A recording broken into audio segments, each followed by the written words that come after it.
It's been 18 months since David Eby became the Premier of British Columbia. He promised he would not call a snap election, and he didn't. In fact, he stated he would not call one before the government's mandate was up in October of this year. The Premier is joining me on the agenda, well, everything. Everything from the economy to housing, toxic drugs, healthcare, crime, education, emergency preparedness, hate, our commitment to clean BC and its impact on your pocketbook and BC's GDP. And let's not forget disaster preparedness, which is everything from forest fires to floods, drought, and infrastructure deficits. Hello, I'm Stuart McNish, and you're listening to Conversations Live. Conversations Live is a long-form public affairs dialogue series addressing the big issues of our time. For each episode, we bring together subject matter experts for a deep conversation designed to provide you with information that helps you make more informed decisions. I hope you enjoy it.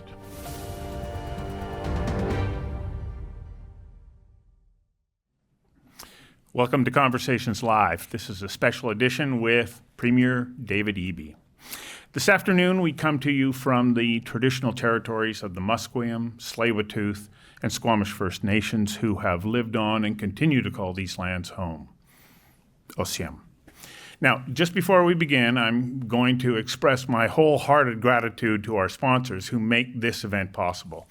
You'll see their logos on the screen throughout the conversation, and I really can't thank them enough because without their support, we couldn't do this. Now, one last thing for anyone who wishes to pose a question to the Premier, please go to slido.com, enter the password conversations, and that is the same if you're online or if you're here in the room, and then send in your question. Then we'll go through those questions and present some of them to the Premier, but while I won't get to all of those questions, they do help me, be informed about topics that are important to a wide variety of people. Now, to further set the stage, here is Mario Canseco of Research Co., who just conducted a poll for us about Premier Eby and people's reactions to his government's policies and abilities to manage your province. Derek, can you please play Mario's video? When BC residents are asked to ponder the performance of David Eby, fewer than half think he has carried on with his duties as they expected. 1 in 4 believe he has done worse than expected as Premier, while 14% say he has done better. Residents of Vancouver Island and Metro Vancouver are more likely to think that Eby has done well since becoming the 37th Premier of BC than their counterparts in the Fraser Valley, Southern BC, and Northern BC. BC residents are divided when assessing Eby's tenure so far. A third think it is too early to judge what he has accomplished as Premier, while a slightly smaller proportion feel he has done little since November of 2022. For 15% of BC residents, Eby has accomplished much during his time in office, a number that rises to 22% among residents of Vancouver Island and to 23% among those aged 55 and over. More than 4 in 5 BC residents say buying a house is harder now than it was 2 years ago, while more than 3 in 4 believe it is a difficult moment to save money for retirement, a number that rises to 80% among women. More than 3 in 5 BC residents say it is harder now to cover the cost of post-secondary education. The one area where the results are better is employment. Fewer than half of BC residents say it is harder to find a job now than it was in 2022. When asked about specific issues, 4 in 5 BC residents think housing is worse now than it was 2 years ago. More than 3 in 5 BC residents also believe healthcare and taxation have worsened since 2022. More than half report a decay in public safety and the environment, while the negative rating is lower for the justice system and the school system. In each one of these 7 issues, residents of Southern British Columbia are more critical than their counterparts from other regions. Just under 2 in 5 BC residents say they would be very upset if the BC NDP forms the government again after the election that will take place in October. This number rises to 50% in Northern BC and to 66% among BC Liberal voters in a 2020 election. Practically half of BC residents say they would be very upset if either BC United or the Conservative Party of British Columbia emerge victorious after this year's ballot. For Conversations Live, I'm Mario Canseco from ResearchGo. There you go. That's a snapshot of your beginning. You know, it's been 18 months now since you took office. I took on the role of the premier, and I guess it's true what they say about honeymoon periods. They only last for a short period of time. When you were here last year, you know, we were keen to get to know you just a little bit better. And since then, we've been able to watch you in action. But so has the opposition and those devils in the media. And as you know, they're always trying to find anything or everything they can to demonstrate that you're not looking after our well-being as well as you could, and that you're wasting our money. So with that preamble aside, are you still enjoying the job? Thanks, Stu. Thanks for having me. Nice to see the audience joining us here today, and I hope someday you get the experience of a job review in front of an audience. It is something I'll treasure. We could have you back to do it again. Yeah, it's a very unique job, and it's a great honor to be able to do it. And the piece that I appreciate most about it is, being able to work on the big challenges that the province faces, and to work with our team on delivering meaningful solutions to these problems. I mean, these are issues that provinces are grappling with across Canada, and in some situations that people are grappling with around the world. The issue of housing appears quite international right now. And so for us to be able to put forward proposals and actually implement them is a pretty amazing thing, and we'll see what the voters have to say about it come October. Well, the magnitude of the issues that you're dealing with is vast, like so many different topics.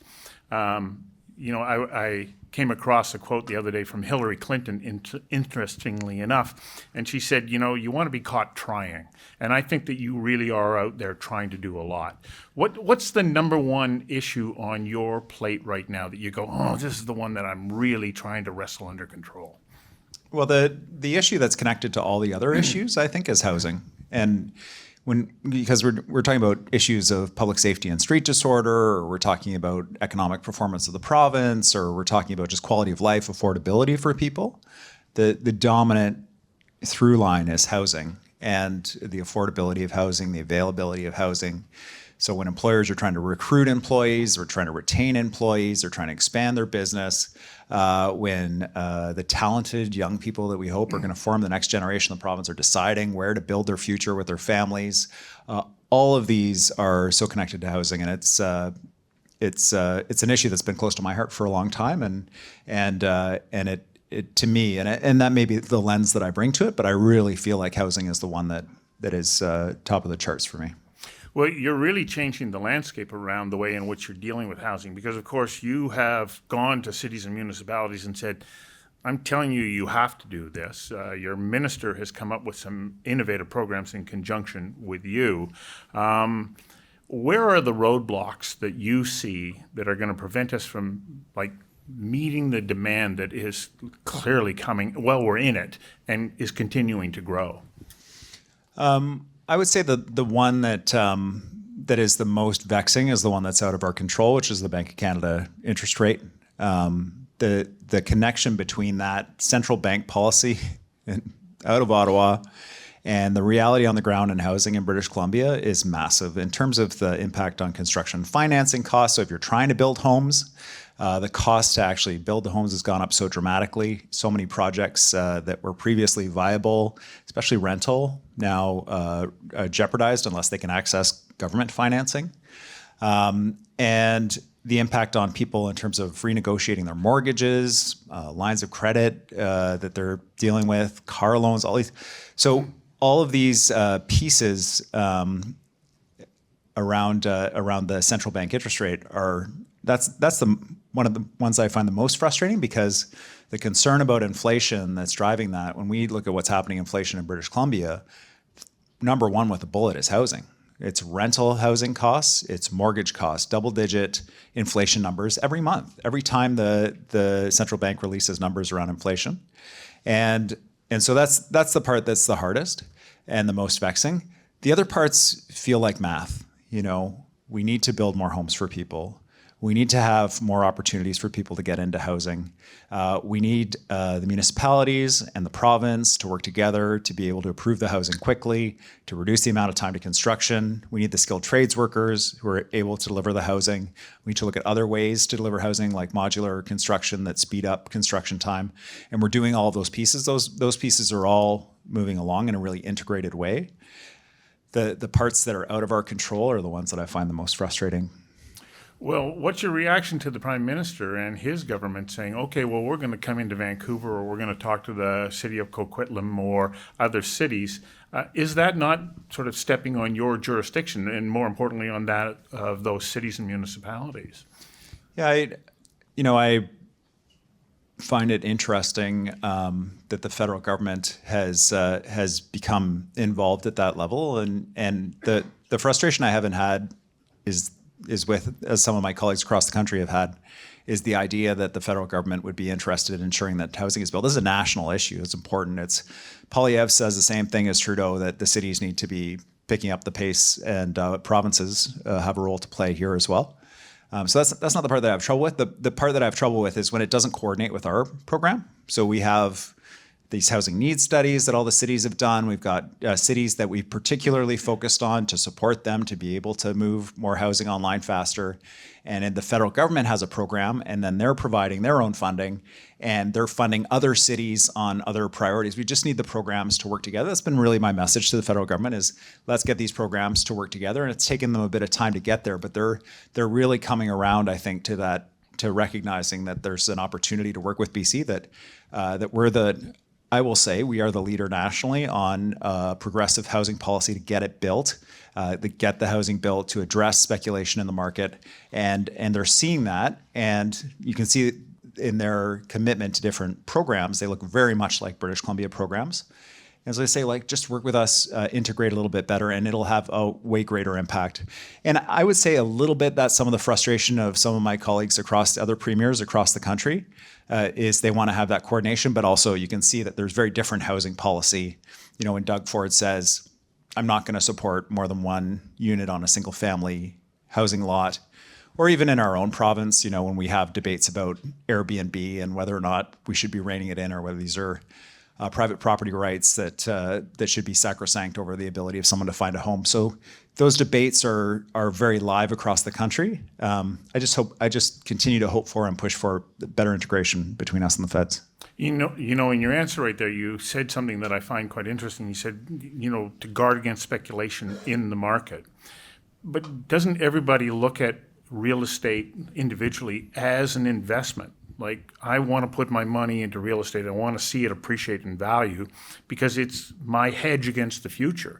And yet there almost seems to be a little bit of a war on that right now. No, you shouldn't invest. You shouldn't do well. Shame on you for having gotten into the marketplace, which is not easy, as we know. Are we kind of reaching a point where a little bit of that language is saying, don't speculate? But isn't that part of what our market has been?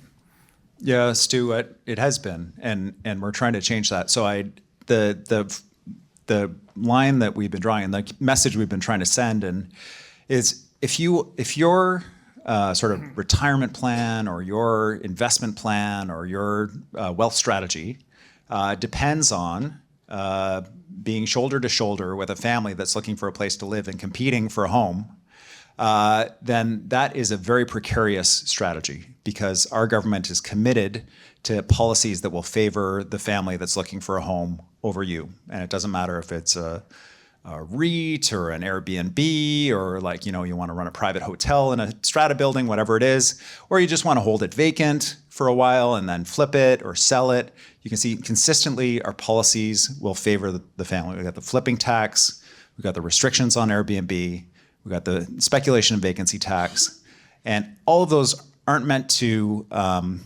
do anything other than to favor the people who are looking for a place to live right now. Because we are in a market of considerable housing scarcity. And we're trying to get away from that. We're trying to build as much housing as possible. But the moment that we're in right now is scarcity. So even our Airbnb rules recognize if the vacancy rates get to a certain level, then a municipality, if they want to have unrestricted Airbnb policy, then they can opt out of our provincial program, and that's 3%. If your vacancy rates hit that for rental housing, then go for it. It's just meant to respond to the scarcity in housing right now to favor those people who are looking for a place to live over speculators and investors. So for a lot of those people who are looking, they're renters because they're trying to get into the market.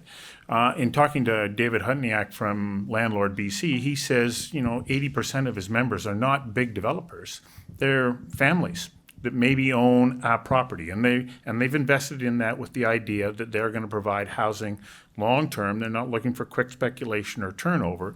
But the language that gets directed at them these days is somehow you're a greedy investor. And I worry that what happens if we start pushing them away because they don't like the labeling, and yet they're helping to provide so much of the rental housing that's desperately needed. So let's just be really clear. If your business plan, your investment plan, your retirement plan involves creating housing, rental housing, supporting building more units, then that is something that actually the government is working to support. So we're easing the process with cities around now you just need a development permit instead of a full rezoning to build additional units at your place.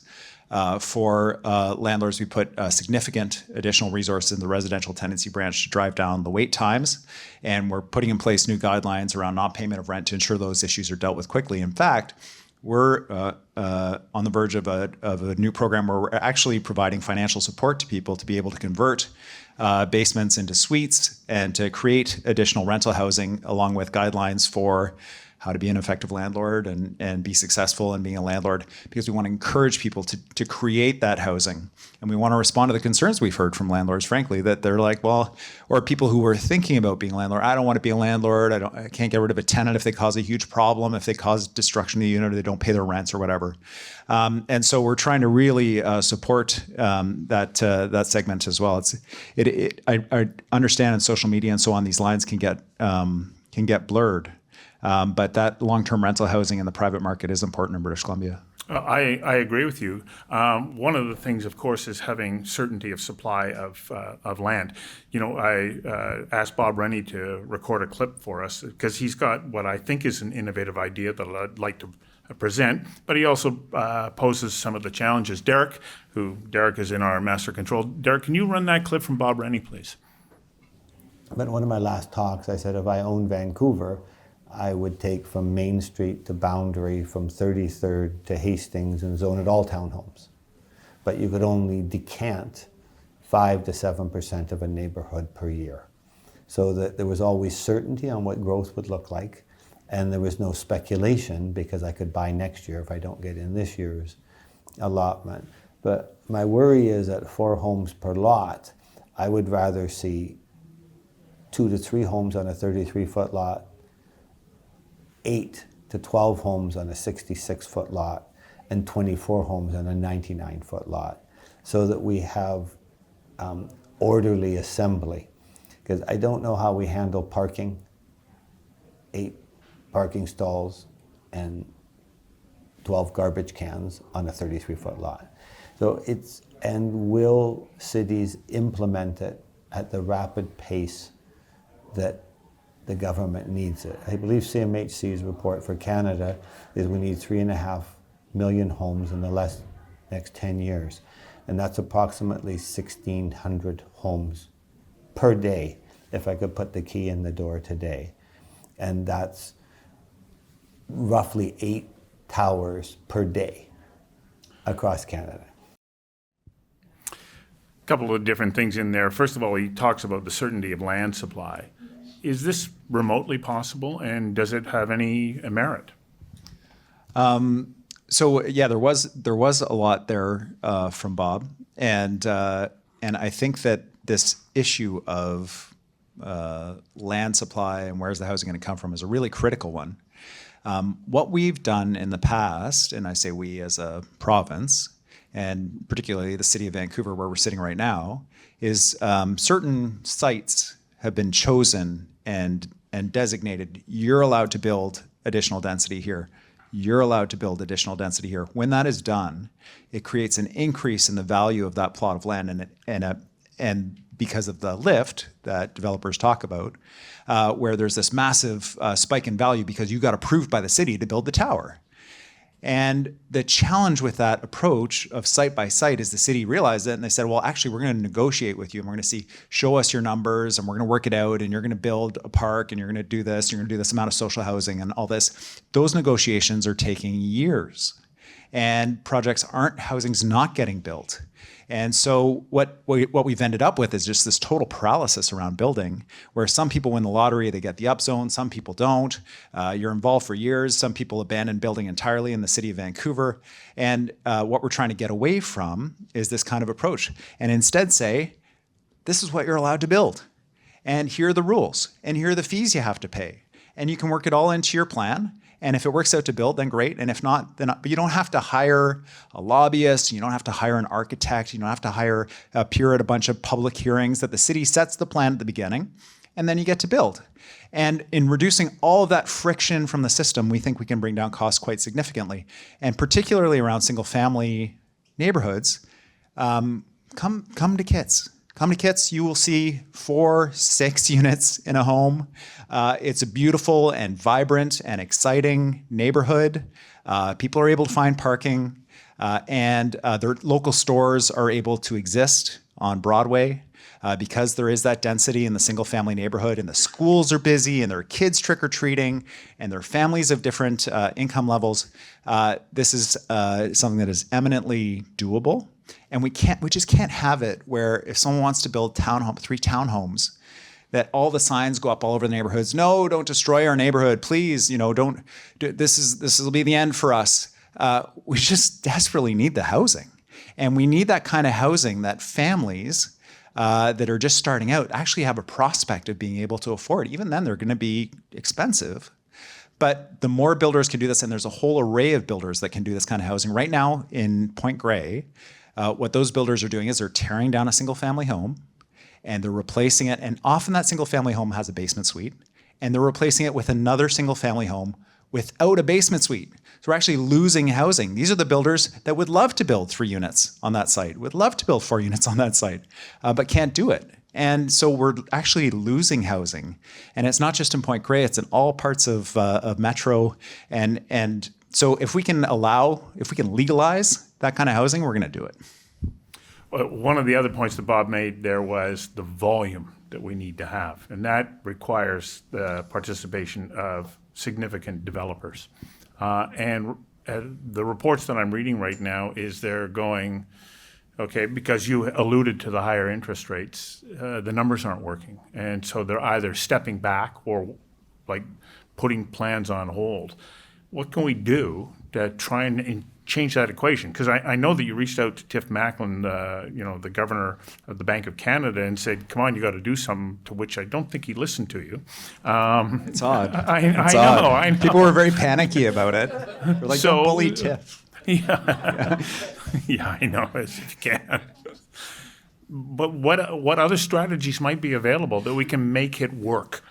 Yeah, it's unfortunate because there's this huge collective of private capital that wants to do this kind of work, but in any event, what we've had to do is create government lines of credit to build this housing, to make it viable. $2 billion from us, an additional $2 billion from the federal government, where we provide construction financing. And we say, we'll lend you the money at government's rate of borrowing. You build it, you get your takeout mortgage, and that's just to keep the rental housing construction going. And it's unfortunate, but that's what we have to do.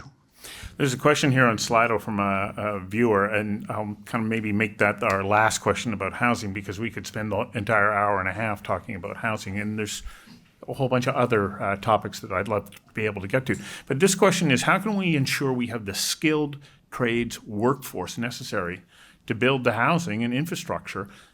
Because the two are combined. You can't just add more housing, you got to add more infrastructure to deal with supplying that. Where do we get the people to do this?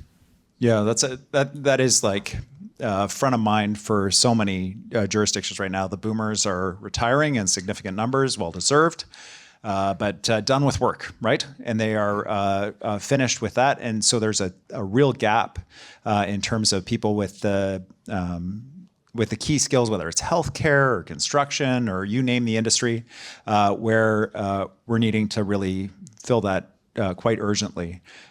We have taken a couple of different approaches here. One is supporting, I know there's a bunch of people from BCIT here. We have a new skilled trade center that's going in at BCIT. But we have $100 million for various skilled trades programming across the province, recognizing that we need these skilled workers. I was just at an announcement today in Abbotsford about an amazing new facility that's going to be built out there. And they take milk from Fraser Valley, Vancouver Island. They dehydrate it. They use the powder for nutritional supplements, baby formula, that kind of stuff. And they make butter as well. Their new facility requires just miles and miles of stainless steel piping. And for food grade stainless steel piping, you need to have a particular kind of welder so that it's done perfectly. And there's so many projects like this. Hospitals are like this too, very specialized trades around welding and construction.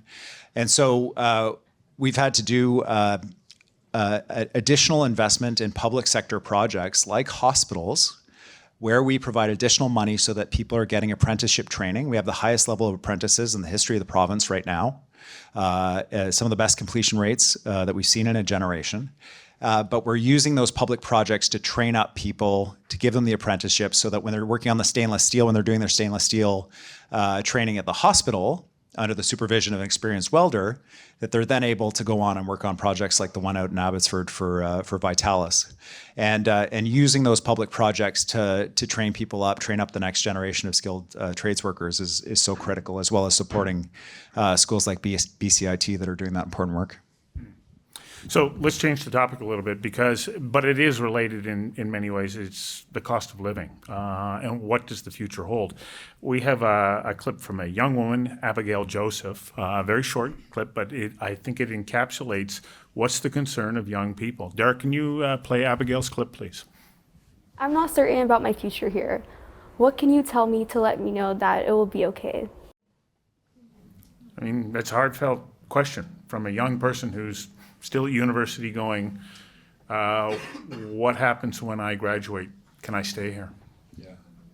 And that question and that theme of the experience of younger people, especially who are doing post-secondary right now, about what's the future going to look like, climate change, affordability, am I going to be able to raise a family? All those kinds of questions are really front of mind right now. And so you can see a number of initiatives that we've taken to try to support people at this stage of life. So for example, if you're in post-secondary right now, when you take out a student loan, you don't pay interest anymore in British Columbia. We have additional grant programs so you don't have to take on as much debt if you're coming from a middle or lower income background.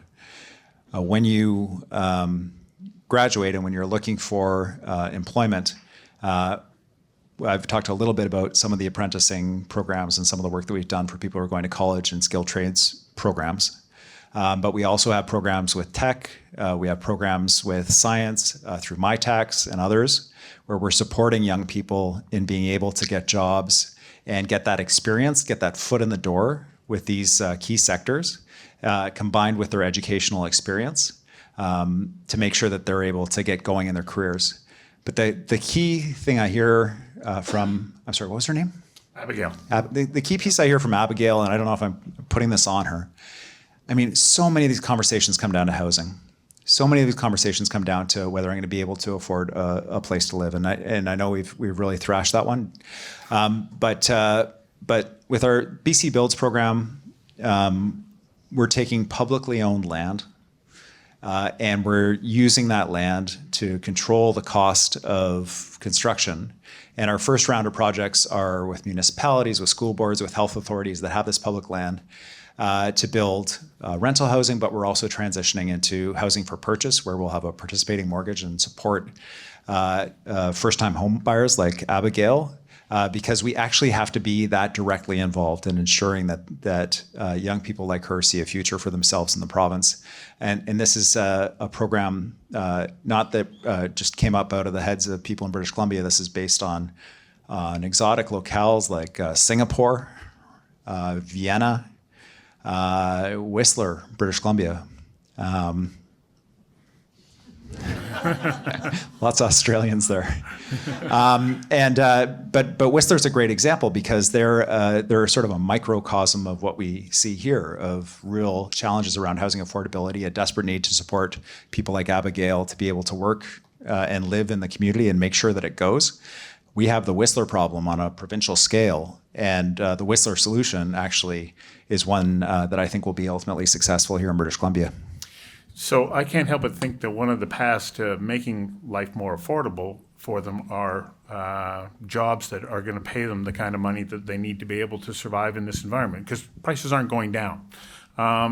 And in much of the reading that I do about where we're at, especially as far as per capita GDP growth goes, which relates to real world incomes for people, is that we're not going in the right direction. How do we make that change? Because it's tricky, and we need private sector jobs. I know we've got a huge rise in public sector jobs, but the real growth comes through private sector investment, and we're not seeing it right at the moment. Yeah, that's, Stu, with all due respect, completely wrong. I got it wrong? The media never gets it wrong, Stu. British Columbia, our foreign direct investment is up 250%.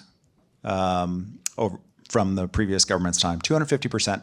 This is from something like in the neighborhood of $17 billion of foreign direct investment to over $250 million of foreign direct investment. I was at an announcement in Maple Ridge, a massive company from Taiwan, E1 Moly, opening a facility to build batteries for handheld power tools, medical devices, that kind of thing, $1 billion investment in Maple Ridge. We have Blackwater mine under construction in BC, 2 long-closed mines opening. We've added 70,000 jobs in British Columbia in the last 12 months. We were one of just 2 provinces to add jobs in the last month. It was us in Ontario. The vast majority of those jobs in the private sector. But your question gets at a core concern, which is all these traditional measures of how's an economy doing, and our GDP growth, leading large provinces since forming government in 2017, leading all provinces post-pandemic. All these traditional measures, people are struggling. And they're struggling with key things that they think if the economy's going well, they should be able to afford. I should be able to afford housing. I shouldn't be struggling this much to afford an education. I shouldn't be wondering if I have a... So it really speaks to people's experience of the economy as that it's about them. It's about them and their families and their realities of what they face in day-to-day costs, how much they're paying for groceries. And that is the piece that I think, for us as a government and for many governments right now is our biggest challenge and the biggest need that people are facing. It's interesting that you bring up that investment, because a number of people pointed out to me we're seeing major projects like the Trans-Canada Pipeline, the Trans Mountain Pipeline, LNG Canada, and Site C, major projects wrapping up. What's coming in behind? Like, what are those next economic drivers? Well, on the energy side for Site C, BC Hydro has released its capital plan going forward. And one of the things that we really are starting to recognize as a province is the massive advantage we have with clean electricity. So when we have surplus clean electricity, Washington State, which has a commitment around decarbonization, they're closing down their coal-fired generators to produce electricity. They're desperate for BC electricity in peak periods. And that issue goes all the way down the West Coast, right down to California. But that's when we have surplus electricity. And because of drought levels and because of increasing demand for electricity from major employers, mines want to decarbonize. There's all kinds of opportunities around the tech side that require huge amounts of electricity. There's increased call for and demand on BC Hydro at the exact moment when there's also demand for export that can help us support these costs. So we can dramatically increase, BC Hydro can dramatically increase their investments in building out transmission and generation across the province, and they are. They've got a $30 billion plus investment plan over the next 10 years. where the impact on ratepayers is minimal because it's cash generating for BC Hydro, either supported by direct industrial rates or through export to other places. It's a huge economic opportunity for us in the province and core to our economic strategy going forward. Other provinces have similar situations. Quebec is a good example. They're following a similar formula right now. But also, I'm losing track of what the rest of your question was, Stu. See, this is I just got rolling there. You really did. Yeah. The rest of the question was, what other major investments thank you. do you foresee coming into the province? Thanks. So we're nearing final investment decision on Tilbury, on Cedar LNG. For those people who are quite committed to the idea that government has abandoned the idea of recognizing that energy transition is a real thing and that LNG is part of that. It's not correct. There are people who say, oh, don't build any LNG. There are people who say, build all the LNG. We have projects that are going ahead in the province that are net zero carbon, that are significant economic opportunities for nations, or reduce emissions like Tilbury in terms of marine shipping in the province.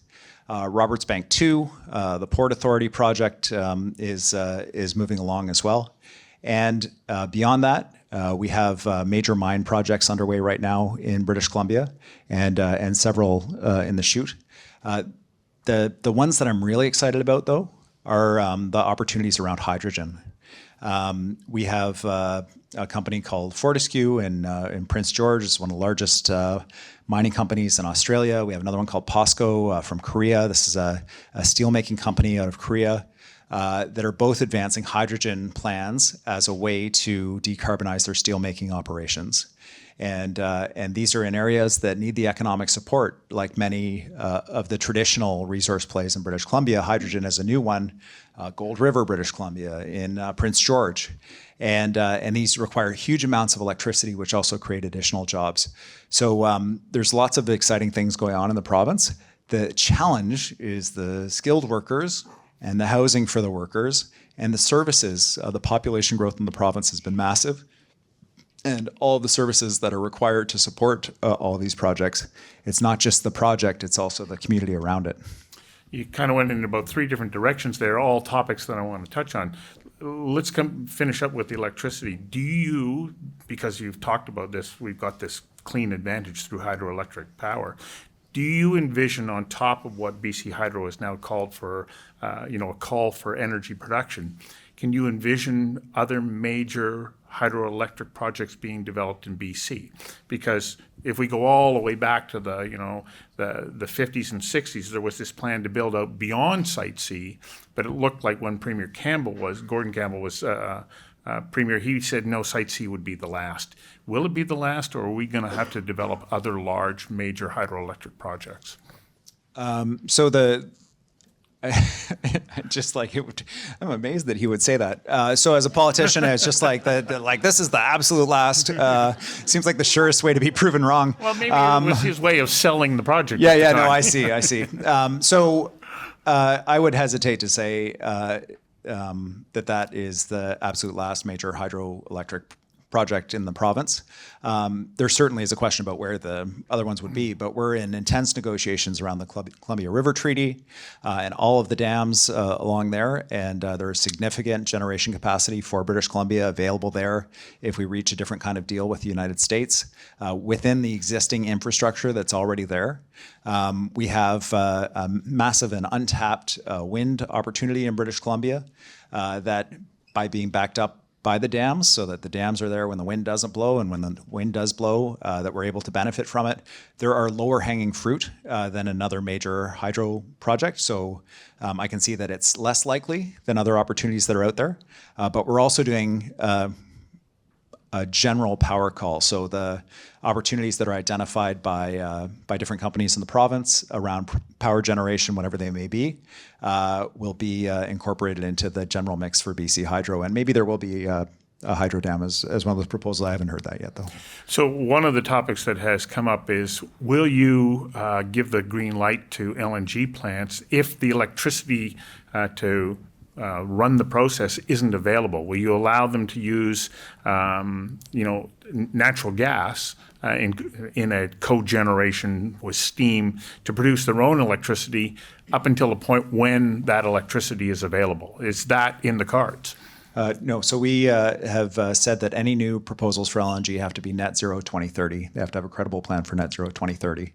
And we're building out the electricity, and we're building out the electricity supply. That hopefully that shouldn't be a limiting factor for any kind of project across the province. But we're being very clear about that if you're bringing forward new proposals, they need to be net zero 2030.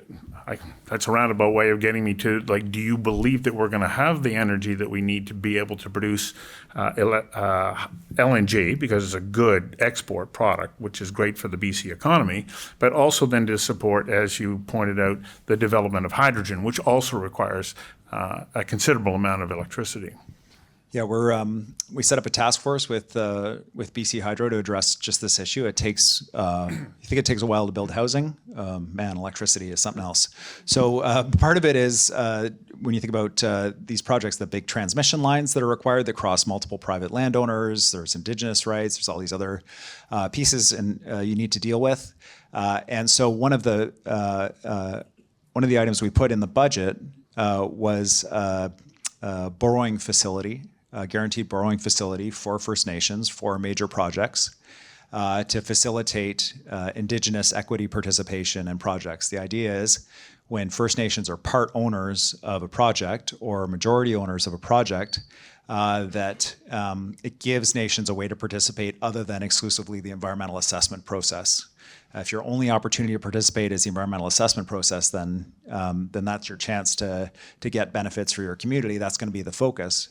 But if your benefit comes from a completed project, it changes the whole dynamic. And this is something that we saw used to some good effect in Alberta of really supporting nations to be able to advance major economic projects, including electricity generation on their territories, and accelerate rapidly these projects. And it's something we're working on the Northwest Transmission Line as a pilot to see if we're able to really pick up the pace, so we are able to deliver that electricity that's needed. You mentioned, of course, First Nations, which is our relationship with First Nations is very important here in British Columbia, and ever more so. Last night you were at the Greater Vancouver Board of Trade Governor's Gala, and you mentioned that in the legislature yesterday were representatives of the Haida Gwaii Nation signing the deal. And now we know that we have to work out what all of that means. This is my little preamble to a question from Vaughn Palmer about Haida Gwaii, the deal with Haida Gwaii. Derek, can you run that clip, please? Premier, your government this week tabled legislation to recognize Aboriginal title for the Haida over all of Haida Gwaii.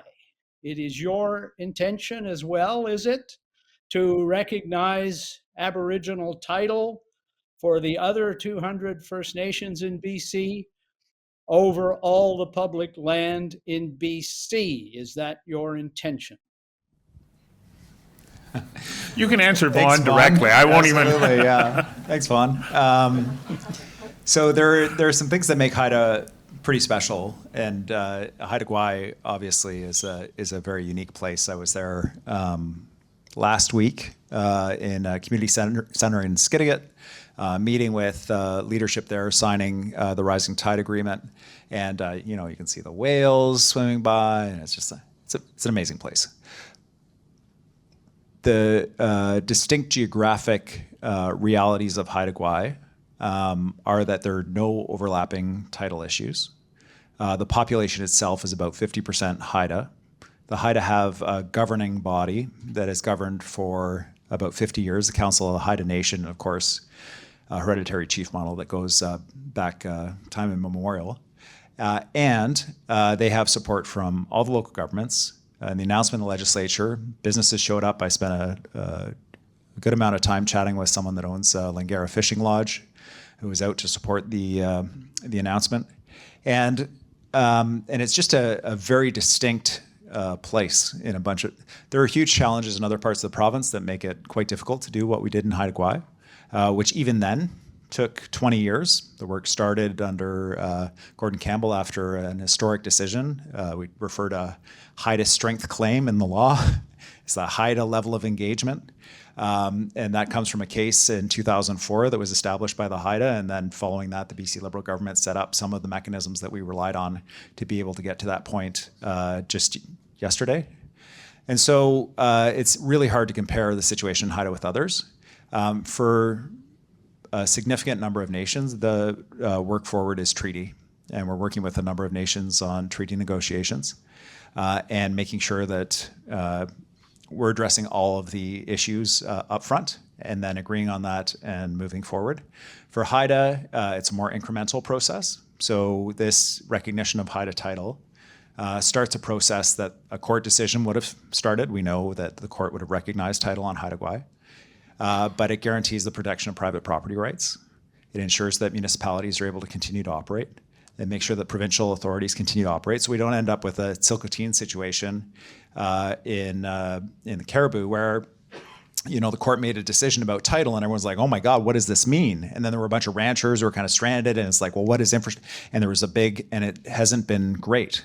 And so what we're trying to do is avoid those court declarations and have a structured process where everybody recognizes we're going to be working together. We live together. We're going to be working together for a long time. So if we take a look at the HIDA model, which you say is unique, what should we be looking forward to as far as the Land Act? Because it was being put forward and now you pulled back on it. Why did you pull back on it, and where do you see that going? Yeah, I think the anxiety that was created in the community, business community in particular, around the Land Act was the fact that it was an enabling piece of legislation that didn't talk about any particular project or any particular land use, and so then you could fill it with whatever your anxiety was around your particular industry. What does this mean for us in the recreational industry? What does this mean for us in the mining industry? What does this mean for us in forestry? And it was meant to be, for government, a tool with an individual nation and then multiple stakeholders that we could reach agreement by agreement. And the anxiety that it was causing in the business community that's broadly supportive of reconciliation initiatives as providing additional stability was not worth the efficiency that came from having one act. So what we're going to do instead is work with nation by nation, work with all the stakeholders, and then if the legislative pieces are needed, then we bring forward one piece at a time. And I think it's a little bit informed by some of the discussion around docks and the Sunshine Coast. I know there's been a lot of anxiety about what does that mean for Chisholm, for First Nation, and for dock owners, and we've worked with the community there and with the First Nation. I think we'll end up in a good place there, but there are going to be these moments where there's conflict and there's anxiety, and we have to reset, because what I don't want is for this issue to become partisan for us. My preference would definitely be, and I'm a little anxious in this pre-election period because we saw some debate that we hadn't seen for a long time in the legislature about Indigenous rights and title. So that we continue to find these ways to move forward to provide this certainty and ways of working together and get out of this model of fighting it out in court and hoping for the best and then losing decision after decision after decision. That it's a big, as much as I support good family supporting legal jobs in the province, I do think that our resources are better put to trying to reach resolution around the table. So that's it for the Land Act, or will you go back and revisit it? Yeah, that's it for the Land Act, but that's not it for the idea or the mechanism that the Land Act represents. That mechanism is meant to enable us to reach agreements with nations. And for example, we're doing landscape planning across the province where we have a nation, local government, industry, workers sitting around a table planning out land use in the broader area going forward. And Land Act style mechanisms for those individual agreements could assist in implementation. And so you're going to see those kinds of things, but you're going to see them for specific projects rather than a broad enabling piece like the Land Act. And everyone will know what the project is, what the scope is. They'll be, because they're participating in the landscape table, they'll know, they might not be 100% in agreement, but they'll know what the scope is. Whereas with the Land Act proposal, it was a tool without an obvious project that it was being applied to, which I think drove a lot of the anxiety.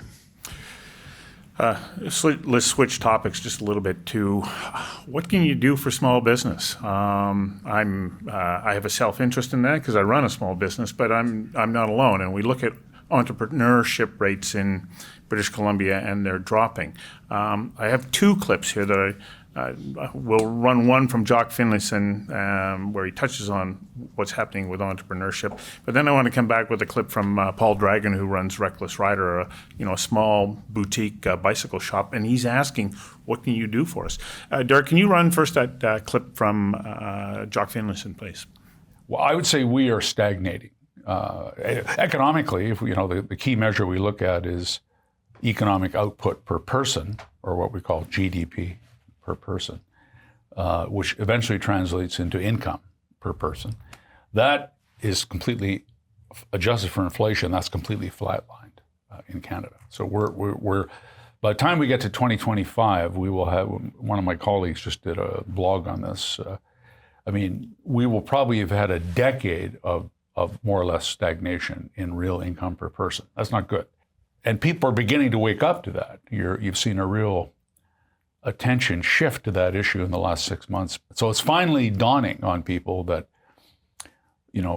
economic growth needs to be looked at in the context of your population.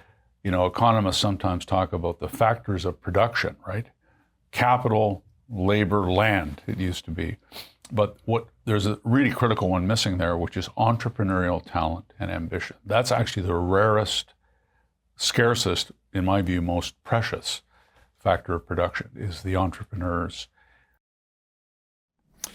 That was a clip from the series BC Legends with Carol Taylor when Jock was talking.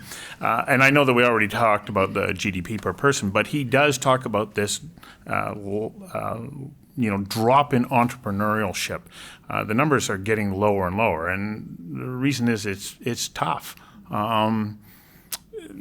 Let's just play the clip from Paul Dragon right now. Give you a chance to get a sip of water, too. All our small business people have the same issues in this province. Payroll taxes, medical benefit costs, sick day costs, additional public holidays. That costs us money. Crime, drug addiction. We're paying for all of that. Everybody says that small business is the backbone of the economy. Mr. Premier, what can you do for us? Can't you do something for us in the budget that makes us feel wanted and valued? Over to you. Yeah, sure. And the answer is yes. So we'll just start with Jock's clip. And I think, I don't want to take away from his core point about GDP per capita. Here in the province of BC, we've seen a 350,000 plus population increase in the last 36 months. And that is a massive population increase. And it'll be some time, I think, before we see the economic activity enabled by that population growth starting to show up in GDP figures. So the population growth across Canada has been incredible. So I don't want to take away from his core point on that. Otherwise, I think we've addressed it. But on this question from Reckless Cycle, in the budget, Reckless Rider. Let's give Reckless him, Rider. give him Let's the give a proper shout out. Yeah. There were a couple of very specific items that were in that list. One was payroll taxes and kind of medical health costs. Our government has eliminated payroll employer health tax for businesses with payrolls of $1 million and less, and reduced them for $1.5 million and less, which I suspect that Reckless falls into that category. In addition, we have a BC Hydro rebate for business that's going to be worth, and I know that there are significant costs, but we kept the rates low, and we've the average rebate for businesses is about $400 in the recent budget. And so it's not all the solutions for Reckless, but to eliminate that tax entirely and to provide some rebates where we can, supports on BC Hydro, is, I hope, helpful, because businesses like that, restaurants and others, are seeing really dramatic increases in their costs, their input costs, and consumers that are squeezed by high interest rates that are dialing back their discretionary spending. And it is a perfect storm right now. And very deliberate decisions are being made to slow the Canadian economy, to reduce economic activity in the province, to deal with inflation by raising interest rates. There's a deliberate decision that's being made, and the people who are feeling it most acutely are the small business owners, and so we are trying to provide that support where we can so they can get through this period, hopefully to where the bank is cutting those rates and they're starting to see some take off again. One of the other points that he touched on was crime. He sees it at his doorstep, and he's in Yaletown. I was talking to a hotel owner on Burrard Street from last night going, it's at our doorstep. Our customers are concerned about it. People in downtown Vancouver, but in Chilliwack and Abbotsford and Kelowna, what can we do to try and bring down this sense that we're not as safe as we used to be? Well, there are a couple pieces to this. One is we did have a really serious issue in the province with some changes the federal government made where people who committed violent crimes in particular were arrested, taken to jail, and then released under federal bail rules. So we teamed up with Ontario and we went to the feds and pressed them hard. It took them about a year, but they did fix those rules, and those new rules just came into effect a few months ago. That people, when they commit a violent offense, are now more likely to be waiting in jail for their trial instead of being released back out into the community to commit additional offenses. We also have, in the province, a small number of people creating an outsized level of chaos, people often with brain injuries, serious mental health issues, addiction issues. And what we did was we set up a program. Province used to have it. It was discontinued. We set it up on the recommendation of Doug Lepard, who had a look at what we could do to drive down some of this activity we were seeing. And what we do is we follow folks with police, prosecutors, and probation officials, as well as kind of outreach health folks, because mental health is so prevalent. And so when someone's released from custody, the police know, the community knows, probation's linked in. These are individuals that are very likely to violate conditions, and they get the attention they need. When they're rearrested, the full record is in front of the court. They know that this isn't just one isolated incident. It's part of a broader array of offenses. And we've had some good success in driving down crime rates in communities where we have these. In Kelowna, for example, 34% reduction in some types of property crime, just because there's just a small group of people that just, like, as soon as they get out, they start stealing right away. And driving down some violent offenses as well. And so those are initiatives that are key. But the part that really often gets lumped under public safety, and that I think causes a huge amount of anxiety, is the public drug use, kind of visible, people struggling in the streets and lying on a sidewalk, like those kinds of things, which, people aren't squarely a threat to anybody, but like you're walking by with your kids and you're like, oh man, like wish you weren't smoking fentanyl right here, and those kinds of things. And that creates a sense of an unsafe community in a very real way. And so we've got this toxic drug crisis where on the one hand, we're trying hard to keep folks alive and deal with the stigma of addiction and like get the help, get the support, opening the beds so people can get into care. And on the other hand, knowing that there are folks who are so deep into their addiction that if police don't have the tools they need, they're just going to use drugs basically anywhere, on the bus, in a Tim Hortons, in a business doorway, where it doesn't, there's no restriction. And so we have to deal with these two issues, and sometimes there's conflicts between the two. Removing stigma enables additional public drug use. Dealing with public drug use causes increased risk of death. And so we're trying hard to find that balance, and I think we've got work to do because the deaths are stubbornly high.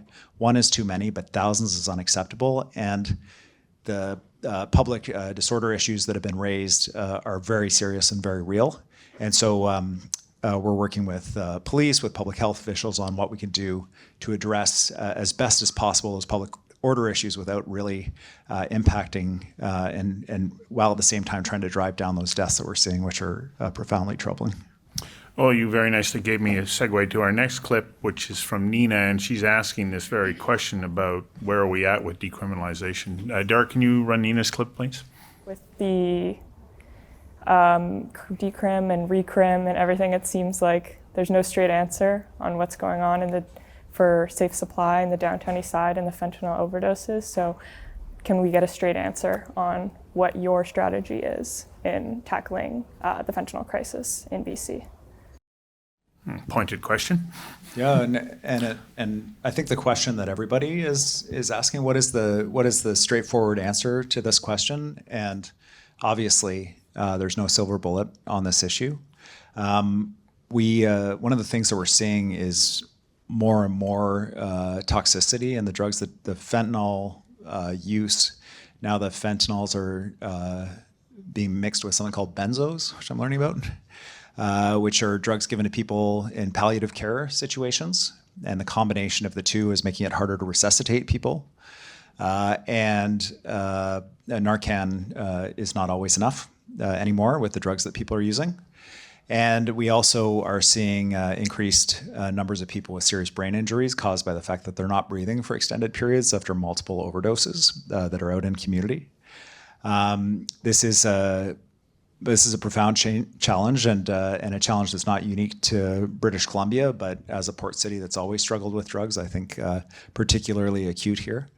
Our approach is two parts. One is making sure that the treatment beds are available, making sure that that's not a barrier to somebody rebuilding their lives, that there's every opportunity for them to get into care. I was just up North Vancouver Island opening a detox and treatment center for Indigenous youth in the kind of Campbell River area.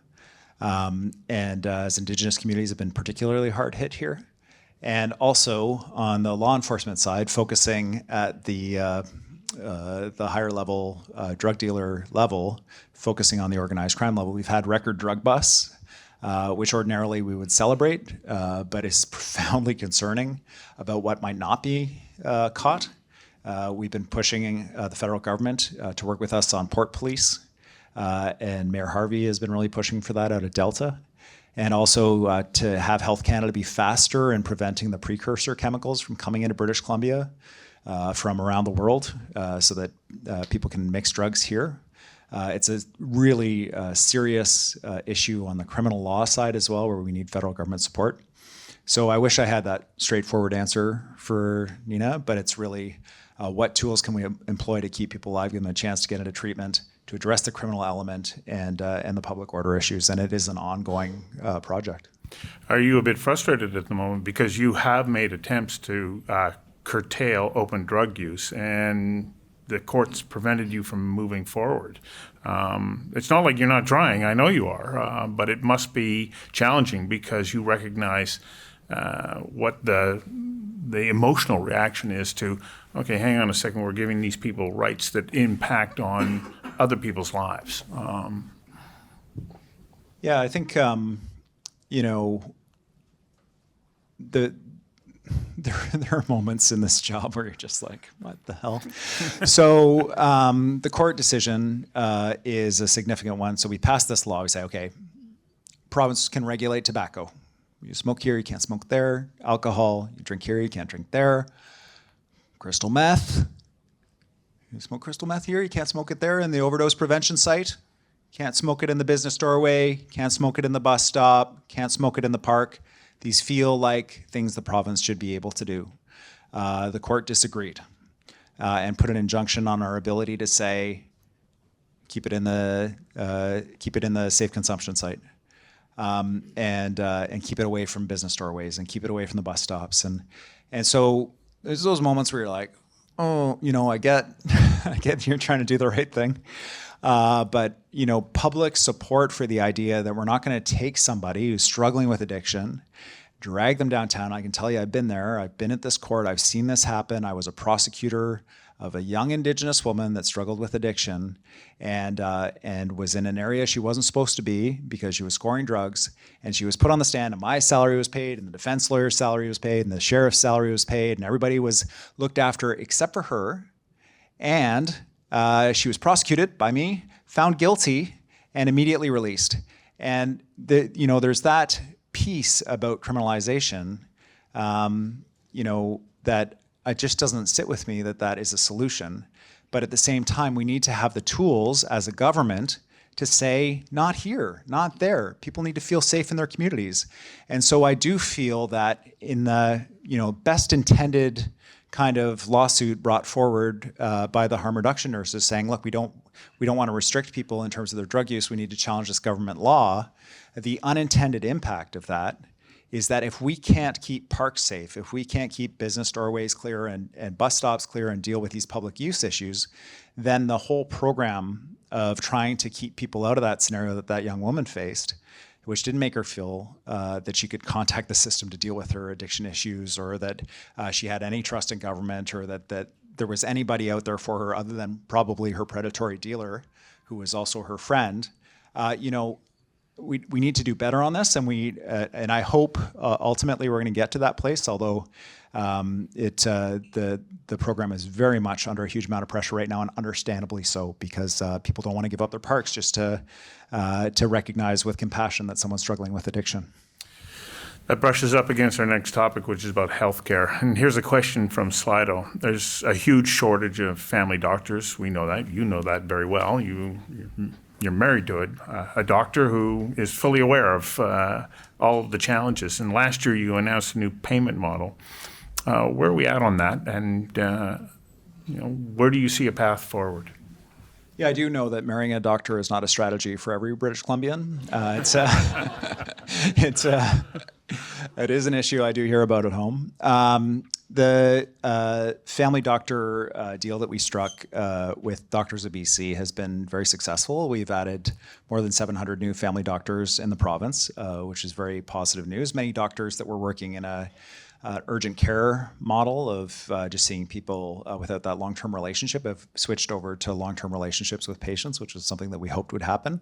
And also, for the first time, believe it or not, the province has a list of all the people who are practicing family medicine in the province and which patients they're connected to, so that we're able to identify how many patients are connected to a particular doctor. We have a centralized list now, a provincial list of people who are looking for family doctors, so that we can connect people to family doctors in a systematic way. So a bunch of these pieces are happening. We've connected 100,000 people plus to family doctors since that announcement was made, which is good progress, and it's still not enough. That still means that there's somewhere in the neighborhood of 700,000 to 800,000 British Columbians still looking for family doctors. And so short term, we've been out recruiting doctors in the UK and recruiting doctors in other jurisdictions, fast tracking their approvals, allowing them to work sooner here in British Columbia. And we have in the budget the new medical school at SFU, which will focus on training community health workers, including family doctors. We've opened new spaces at UBC's medical school for the family practice program, for residency program. All of these pieces in place to address two things. One is historic population growth, and the other is historic retirements of family doctors that are ready to hang up their stethoscopes. Right. Well, this brings up another clip, and it refers to pharmacists. Another short clip. Can you please, Derek, roll Celia's clip? Mr. Premier, pharmacists play an important role in healthcare. What can be done to expand their role? They like to say that they're the most accessible healthcare professionals there are in the province, and they're everywhere, and you can get into the pharmacy, but still their scope of practice is limited. Is there an eye to expanding that scope of practice?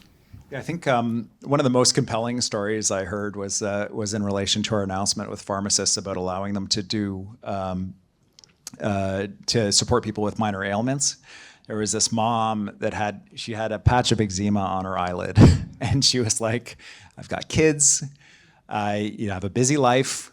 I have lived with this patch of eczema on my eyelid for years because I don't have a family doctor, I haven't gone to a clinic, And I went into a pharmacy, and the pharmacists, I was talking to the pharmacist, and read that they were able to help with minor ailments like rash and so on. And the pharmacist was able to give me a prescription and was able to deal with this thing. I am so grateful that was able to happen. And this is not a health solution for everybody, but she's not going to go to an emergency room to deal with this. She's not going to spend a morning waiting in an urgent care clinic for her life. but she could go to the pharmacist and get this dealt with. And so urinary tract infections, minor skin ailments, ear infections, this headachy stuff. Your kid's wakes up with an eye glued shut with gunk, which happened at our house recently, and you're like, oh no, my whole day. These are the realities that people face. And so we've been so grateful that we've been able to turn to pharmacists to take some of that load off of the drop-in clinics, the urgent primary care centers, and in some cases, even the emergency room. If you got a UTI, there's nowhere else where you can go. You're gonna find yourself in an emergency room somewhere in the province. Now the pharmacists can do that work. And anytime that we find opportunities to work with pharmacists on that, we're going to take it, because they've been able to take a huge amount of pressure off.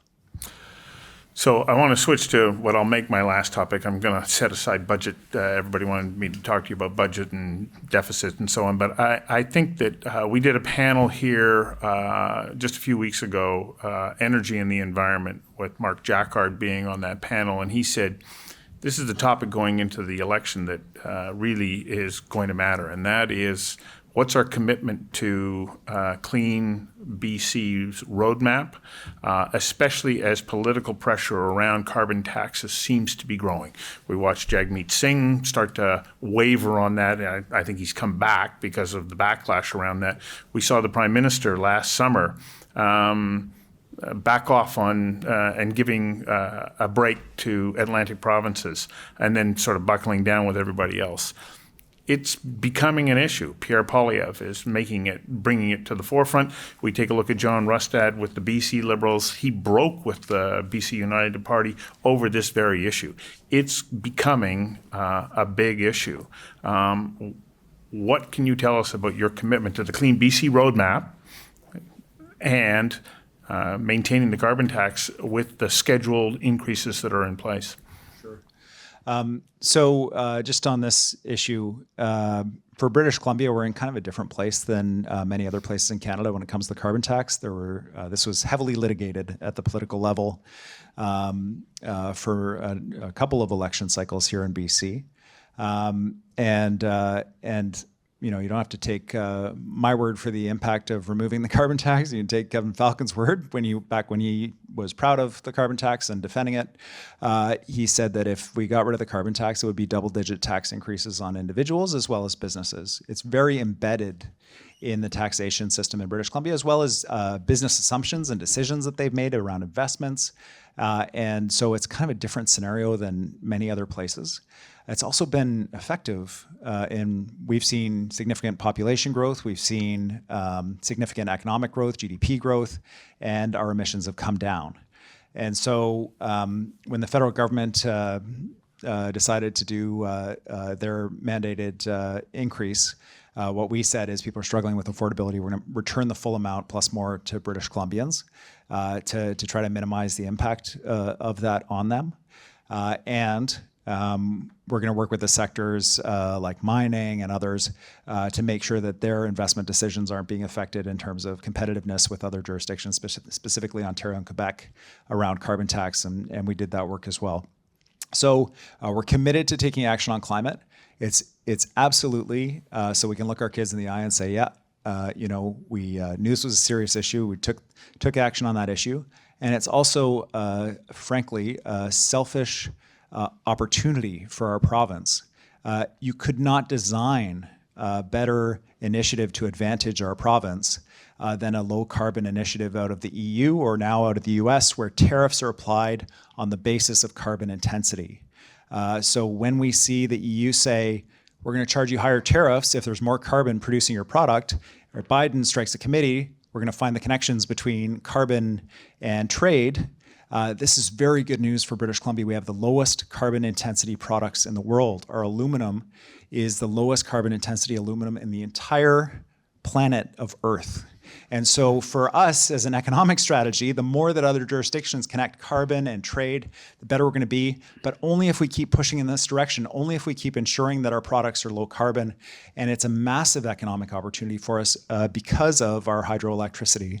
And so, I just, these sort of positions from certain political parties, from the Conservatives or others, to we're going to abandon climate action, we're not going to do it. Prince George is home of Canada's first fully renewable diesel refinery, Prince George, British Columbia. Those people are going to lose their jobs that are working on that. The company that put that investment into renewable diesel and biofuels, which is a huge growth area for our province. We can lead the way as airlines decarbonize. YVR is on board. We just signed an MOU with them. These are massive opportunities. We cannot miss these opportunities. Briefly on deficit and debt, we also cannot live on the infrastructure of our grandparents anymore in this province.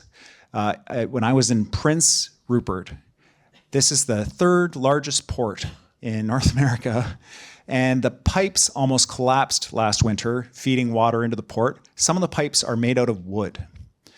We have to replace the pipes in Prince Rupert. When we have huge population growth in Surrey, we have to build schools to support that. If we don't build the schools, people will leave. And if they leave and we see that population decline, people are going to other places, that is not supportive of the kind of future that we see for ourselves in the province. We've got to make sure that people see the services that they need.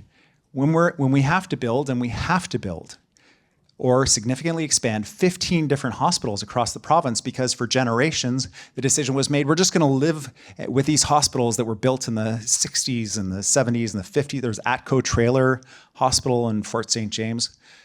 There does come a time when it stops working, when that strategy stops working, and you have to build.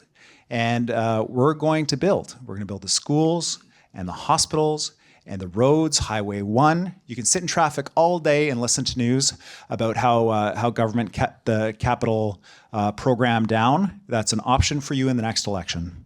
Wasn't it wonderful how the Conservatives slashed billions from the budget, and my kids now go to school in shifts, and I'm sitting in traffic on Highway 1? Or we can recognize that this is a major trade corridor that drives economic activity in our province. We have to do it. We have to build the transit. We have to do these things. This will be a clear line of discussion and debate in the upcoming election. And we're going to build this province because we see a bright future for it. We're going to support British Columbians. I do want to point out our debt to GDP. We're among the top of the provinces. We have the lowest interest bite. We maintained our AAA rating from Moody's because they recognize what we're doing. They see what we're doing, and we got to build. I thought they downgraded us just a little bit, didn't they? No? That's what I had been hearing. Absolutely, yeah. One of the credit ratings agencies did downgrade us, absolutely, and others and another one maintained, and we are the only province in Canada to maintain from one of our credit rating agencies a AAA rating, and they have different perspectives on our capital program, which is a record-setting capital program, but again, we feel like we have to build this infrastructure to respond to population growth and grow this province, and other parties have different perspectives, and we'll have a good, lively debate about that. One last question before I'm going to ask you to kind of wrap up on what your vision is for the future. But when I read about the Clean BC roadmap and what the economic potential cost of that is, I haven't heard you come back out and talk about that, because it was reported that there will be a $28 billion drop in provincial GDP by the end of this decade if we maintain our commitment to the roadmap. You put me in my place earlier about budgetary figures or per capita GDP. Is that right, or is it wrong? Is there an economic cost to having this commitment to the Clean BC roadmap? Well, so the specific question, Stu, is about the BC Business Council projection, which is incorrect. It is not correct.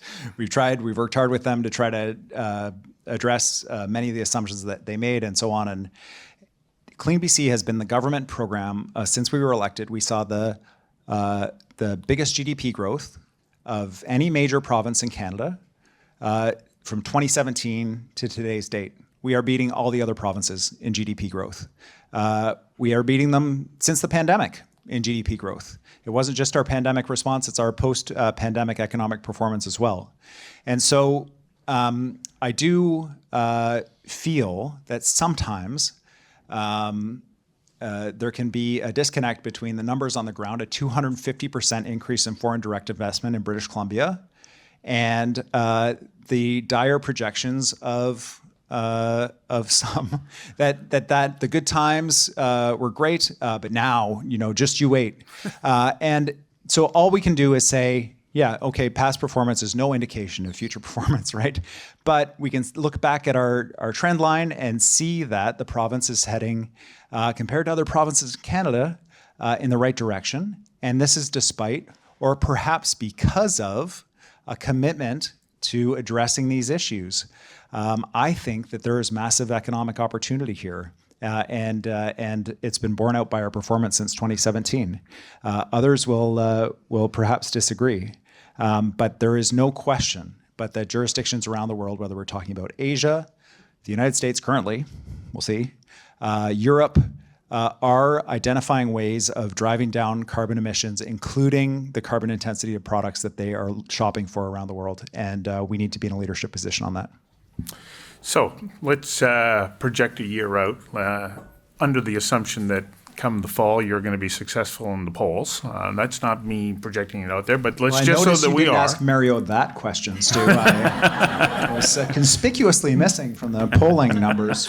Well, actually, when I looked at those numbers, I go, you're probably in a pretty good spot for anybody who's a sitting, leader in any jurisdiction. There's always going to be people who are going to be unhappy with what you're doing. But come voting day, they're going to look at what the alternatives are, and they'll set that aside and make a decision, based on you as a person. And I applaud you for being willing to sit here this long and talk so much, and you're probably just about talked out. But still, I'd like to get a sense of where do you see us going in the next year to 2 years as a province? Well, Stu, first of all, I'll just reassure you, I'm a trained lawyer and politician, so I'm not talked out. Oh, okay. We'll revise the ending one of time my specialties. So let's be honest with ourselves. The polls are helpful from a political perspective in a couple of ways. One is we're recruiting candidates right now. We're going to an election period. People who are thinking about potentially being candidates, they're looking at that and going, people are looking at the NDP that maybe historically didn't always look at the NDP. And that means that we have really amazing community leaders that are stepping up to run. So that's really helpful. And it's helpful from the perspective of we got a lot of work to do. And so if people are like, there's a better than average chance you'll be around after the election, we'll keep working with you on this project and assume that it's probably going to still exist after the election. That's helpful too. But the reality is, and I am well aware because I ran in 2017, that the polls only take you so far. There's the famous line in politics is there's one poll that matters, and that's the election.